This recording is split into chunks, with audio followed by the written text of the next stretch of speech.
Hi, I'm LAVITA Ewing with the Association of African American Cultural Gardens, and I have the honor of introducing our Sankofa Web Series to you, our audience. Our goal is to educate regarding the African American experience. Through this series, we will be interviewing some of the most interesting, engaging leaders and entrepreneurs in this great city. These change agents will tell us about themselves, what they do, why African American history is important, and what does the African American Cultural Garden mean to them. Please subscribe to our YouTube channel and like our Facebook page, the Association of African American Cultural Garden, and go to our website, AAACG.org, for the most updated information regarding events and our Sankofa Education Series. We will be breaking ground for Phase 2 of building the African American Garden early 2022, and it will be a sight to behold. But in the meantime, please enjoy this informative series brought to you by the Association of African American Cultural Gardens. Thank you. Lift every voice and sing till earth and heaven ring with the harmonies of liberty. Let our rejoicing rise high as the listening skies. Let it resound loud as the rolling sea. Sing a song full of the faith that the dark past has taught us. Sing a song full of the hope that the present has brought us, facing the rising sun of our new day begun. Let us march on till victory is won. Let us march on till victory is won.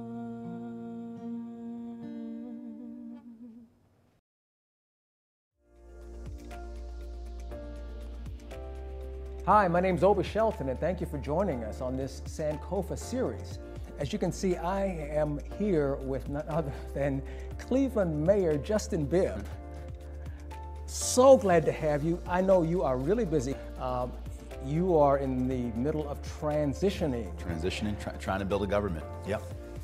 First of all, thank you so much for taking time out with all of the things that you have to do. Give us an idea of what it's like every day. You have so many meetings, you have so many people, you have so many opinions. Tell me how that is kind of working. Well, I'd say it's the same pace, if not even more, than the campaign. You know, we've been really focused on, number one, getting smart really fast, not just about the issues, but really about kind of our 100-day priorities that we can enact in the first a couple months of my administration. And number two, talent, talent, talent. Looking far and wide, locally, across the country, and even internationally, folks have applied to be a part of our administration and want to make sure we can hire a best-in-class government that will serve the residents of Cleveland.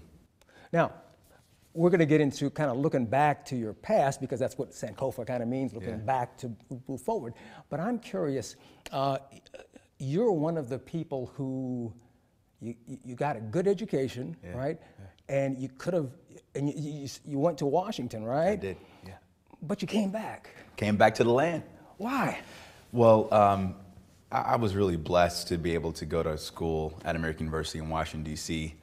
I had the great fortune to work for President Obama when he was in the U.S. Senate. And I remember I got a fellowship to do community organizing in Southeast D.C. In the Anacostia neighborhood. And this was in 2006. And at the time, Anacostia had some of the highest high school dropout rates in the country. They had some of the highest rates of HIV and AIDS that rivaled third world countries. And I remember working with a group of high school students, and a lot of them had the same story that I had growing up in the southeast side of Cleveland. They came from families that struggled with addiction, families that struggled with seeing many members of their family and out of prison. And they were living literally a couple blocks away from the Capitol. And so this idea I had of DC being the power universe of the world, yet had all this vast disparity, really made me realize that the future of changing America starts in America's inner cities. And so I said, I'm going to take everything I learned from being in DC and take those learnings and one day come back to Cleveland and run for public office, and the rest is history. We were talking before the camera started rolling about the neighborhood, right? Yeah. Dove?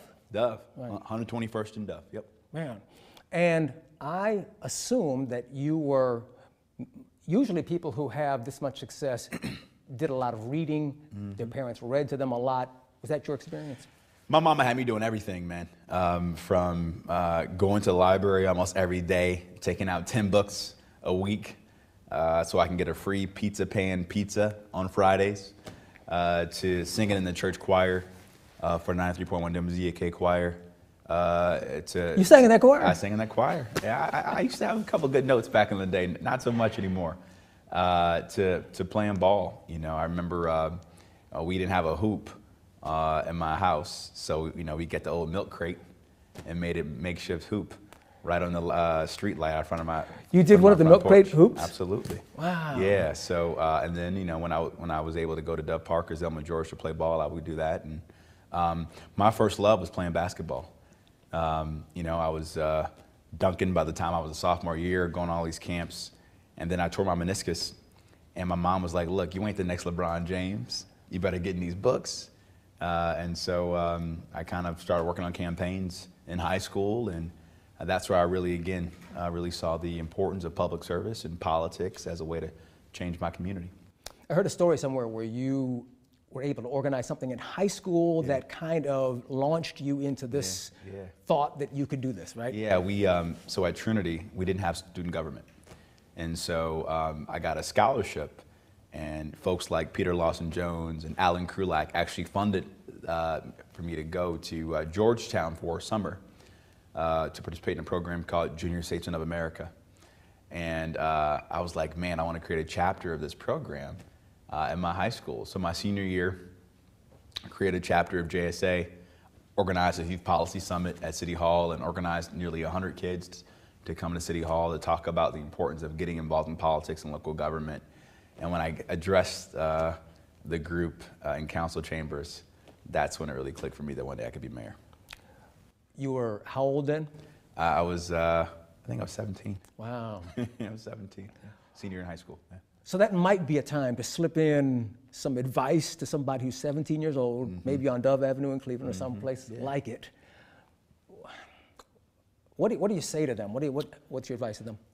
Where you start does not always have to be your destination, but where you start is always a part of your why.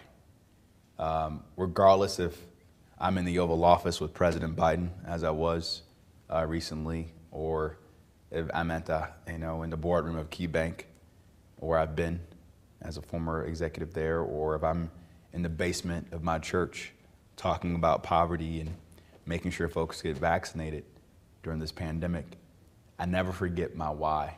And my why started on 121st and Dove. I learned the importance of community. I learned the importance of faith. I learned the importance of hard work and resilience, and how to make some good lemonade out of lemons. And I think that is the story of so many folks in our city. It's really the Cleveland story in many ways. And I think it's my job as mayor is to make sure that the stories of the Justin Bibbs and the Obie Sheltons are the rule, not the exception. And that's really the promise of what America can be.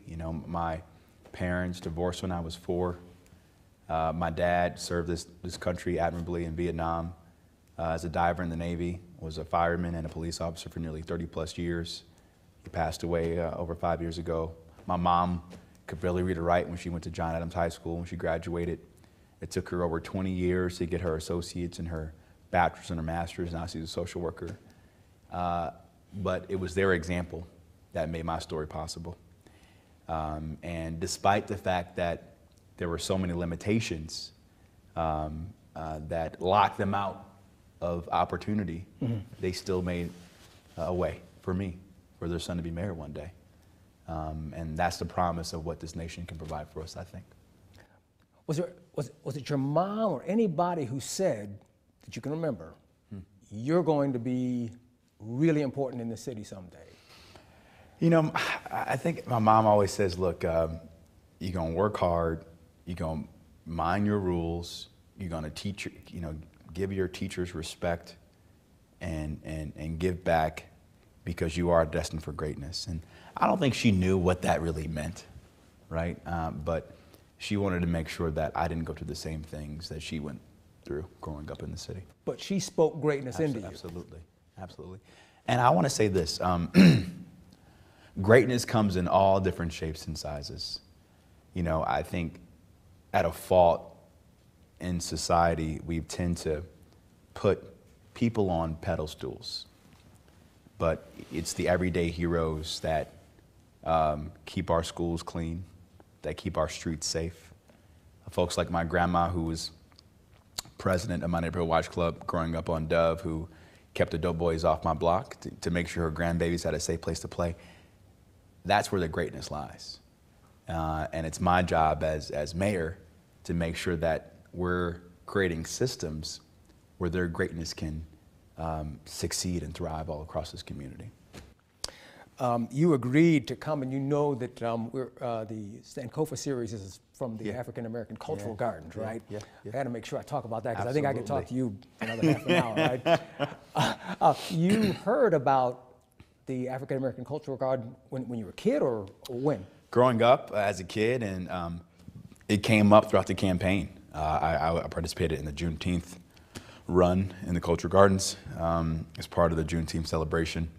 And I'm looking forward to working with leaders in this community to make sure we fully fund our African American cultural exhibit, because as a majority Black city, we need to have a place in this city that we can go to honor the important and symbolic traditions of the African people. As I've driven down Martin Luther King over the years, and I've seen all of these other cultural gardens, come up and be finished, and there's that one now down near the lake that it just kind of stays there. And when I learned that it was the African American Cultural Garden, that was a sense of not so much embarrassment, but just like, why can't we get that done? How important is that to have that there? It's critical. As the lyric goes, we are good on any MLK Boulevard. Well, we got to make that MLK Boulevard a mantle of real pride and honor. And symbols matter. And it's important that we show our young people in the next generation the symbolism of, not only Dr. King, but the rich legacy of African Americans across this nation. That's why I'm so committed as mayor to making sure we try to put $5 billion of capital to the southeast side over the next 10 years, because we should see cranes in the sky in our neighborhoods. We should see thriving businesses, thriving and a thriving Black middle class once again on the east side, and that's a big part of why I ran for mayor. I've been waiting to ask you this question because, again, the thing is that, okay, you were one of the ones who got a good education, went away and came back. Do you find now that you're finding other people in your generation are now interested in coming back? Because I know a whole lot who were very talented, who left, said, I'm out of here, I'm going to Atlanta. A lot want to come back, and I think what's happened throughout the pandemic is the reemergence of the mid-sized city, where Cleveland is big enough where you can get the same amenities you can get in New York or DC or LA or Atlanta, but it's more affordable. But you can actually move things and matter. It would have took me 30 years to run for mayor of New York City, right? But, you know, I could come back to Cleveland, have the relationships I had, leverage those relationships, and build a coalition for change that, you know, I hope will change this city for the next 100 years, not just the next 4 years. And Cleveland has always been on the vanguard of historical change. Everything from the fact that we elected the first black mayor of a major American city, and Carl Stokes, to because our river caught on fire, we were the inspiration for the EPA. And it's important that we talk about the importance of climate change and what it means for communities of color. And so Cleveland's always been at the vanguard of change, and it's my job to make that, that story a permanent story in the next chapter of Cleveland's great story. In keeping with the legacy of Sankofa, you've already given some advice to younger people. How about to those parents and maybe even grandparents, you know, who might be watching this? What can they do for their grandchildren or their children? Keep being an example. You know, both sets of my grandparents on my dad's side and on my mom's side, number one, they taught me the importance of faith and going to church, and following through on my commitments. You know, when I said I was going to give that Easter speech, I gave it in my purple suit and my gaiters, but I gave the Easter speech. You know, my grandparents taught me the importance of hard work. You know, my grandfather was a member of the UAW and worked at GM for years. My grandma was an entrepreneur, had her own business in Cleveland. And nothing can replace a good work ethic. Nothing can replace faith, but also nothing can replace giving back to your community, because to whom much is given, much is required. And so I think being an example and being a role model is the best thing we can show young people in order to give them a fighting chance for a better future. Yeah, and I think it's a great example of you who, I mean, you probably could have gone on and made $1 billion, right? Don't tell me that. But you chose this path of public service. Yeah. And that's valuable, yeah. right? Yeah. And to give an example of other people, I think that's going to do a whole lot for the generations to come. So thank you. Thank you, Obie. All right. Well, this has been great to be able to talk to the mayor of the city of Cleveland, Justin Bibb. With everything that he has else to do, he came and spoke to us here. That shows you how important he knows it is to complete and to identify the African American Cultural Gardens as a center that we can be proud of. So thank you for joining us for this segment of the Sankofa series, and keep an eye out for the next one that we're going to have. We have these weekly, but if you can catch them when you can on the internet. My name's Obie Shelton, and thank you for joining us. This individual was an African American civil rights and women's rights activist. She focused on the issues of African American women, including unemployment, illiteracy, and voter awareness. She was the 4th president of the National Council of Negro Women for 40 years. Through the National Council of Negro Women, she focused on ending lynching and restructuring the criminal justice system. In the 1990s, she drew young people into her cause in the war against drugs, illiteracy, and unemployment. Her favorite quote was, "If the time is not ripe, we must ripen the time." If you guessed Dorothy Height, then you do know. Hello, my name is TREMELLYARBROUGH, and I'm the membership chair of the Association of the African American Cultural Gardens. In June of 2016, we completed and dedicated the first phase of the garden located on Wheelock Avenue. Beginning the spring of 2022, we will begin completion of the second phase. Upon its completion, we will embark on the third phase. You can be a part of this historic event by supporting our endeavor through your monetary gifts. Our garden will be the largest garden among those located on Martin Luther King Jr. Boulevard. With your gifts, you can be a partner in uplifting the African American community. Thank you in advance for your support.